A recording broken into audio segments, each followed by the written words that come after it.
Ano ang gagawin kapag hirap ka sa buhay?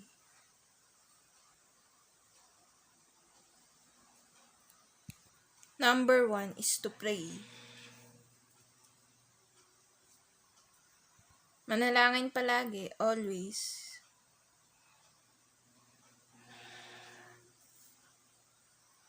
Maya't maya, huwag ito pababayaan. I-pray mo na magkaroon ka financially. Yes. Okay, yes, oo. Opo, okay. Ano ang gagawin kapag hirap ka sa buhay? Ano nga ba? Alamin. Yes, okay. Ano ang gagawin kapag hirap ka sa buhay?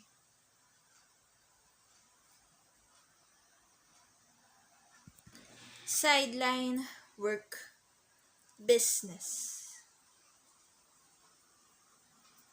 Pero paano ito umpisahan? Alam kong alam mo ang mga sagot. Mag-hire ng mentor para ma-cheer ka and cheer.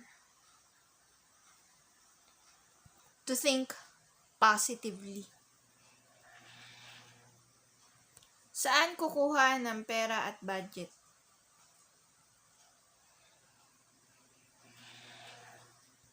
Idasal mo.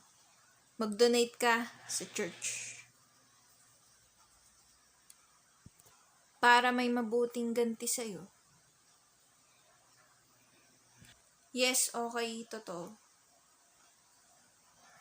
Ano ang gagawin? Kapag hirap ka sa buhay, okay. Yes, opo. Mag-start ng maliit na negosyo. Until palawakin mo ito. Okay. Yes, opo, okay. Ano ang gagawin if hirap ka sa life? Okay. Mag-apply ka na ng any work yung kaya mo. Pero kung hindi mo kaya, ihiling mo lang kay God na makaya mo. Yes, pursue, okay. Ano ang gagawin kapag hirap ka sa buhay? Try mo drawing or music. Yung ganong klase ng work, oo. Or writing. Manga writer, ganun. Or manga artist. But you should have the talent, skill, and ability. Okay, ask for Holy Spirit's guidance. Nabigyan ka niya ng gift of creativity and imagination. Okay, yes. Opo, okay. Ano ang mga gagawin kapag hirap ka sa buhay? Palagi na pumunta sa simbahan.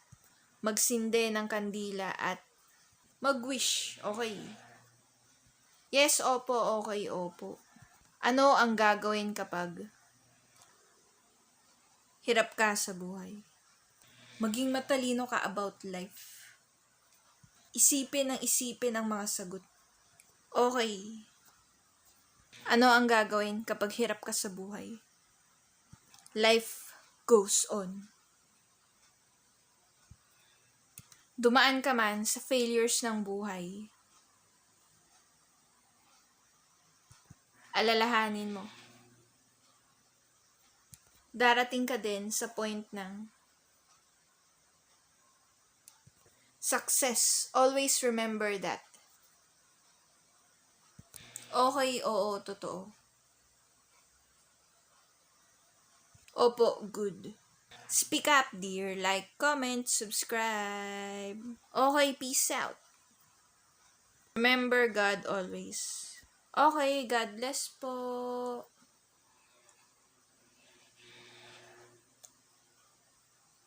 Speak up, dear.